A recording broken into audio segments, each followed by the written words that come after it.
If you're looking for an item lost to history, you'll find it at the house with the Sphinx missing nose right there on the front lawn.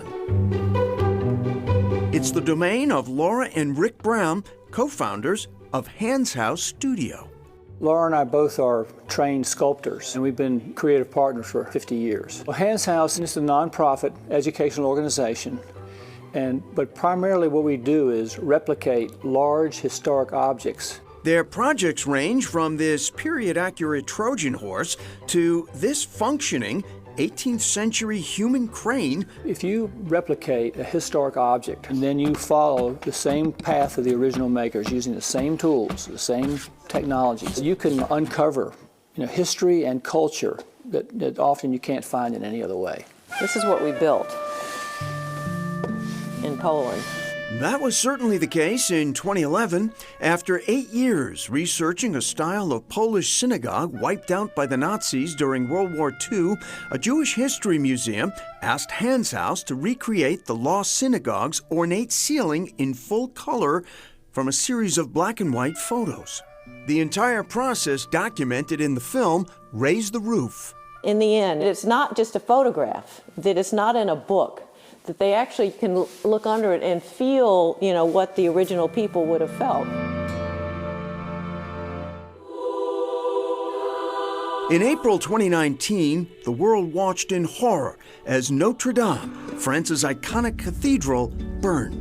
An organization of French carpenters jumped into action and built a truss, the hidden backbone that supports the cathedral ceiling, to show it could be done in the traditional way.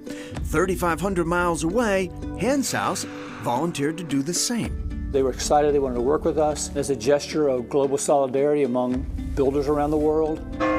The first domino had fallen, and builders from across the U.S. were united in Washington, putting 800-year-old tools to use. So if you're going to build a roof structure from the 12th century, you've got to have some axes. The truss was completed and raised on the National Mall in 2021, but Hans House hopes the journey will not end there. From the very beginning, we had this maybe overly optimistic goal that we would like to gift our truss to France. And in fact, it would be used as one of the official trusses in the reconstruction. That and everybody having a fantastic learning experience would be our two big goals. Though it may lack Notre Dame's 800-year history, St. Francis Chapel, tucked inside the Prudential Center in Boston's Back Bay, has proudly served the Catholic faithful since 1991. 65,000 people a day pre-pandemic would walk through this Prudential Center Mall. So bringing Christ to the marketplace, this hidden gem, does exactly that. Father Bill Brown certainly hopes visitors might stop by St. Francis for one of the daily masses or some quiet contemplation. But in 2017, the chapel acquired another reason to visit in the form of 3 first-class relics.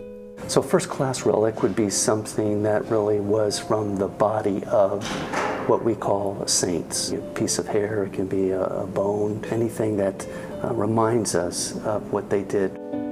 People of a certain age might recognize the first relic, gray hairs from St. John Paul II, who made a historic visit to Boston in 1979, early in his papacy.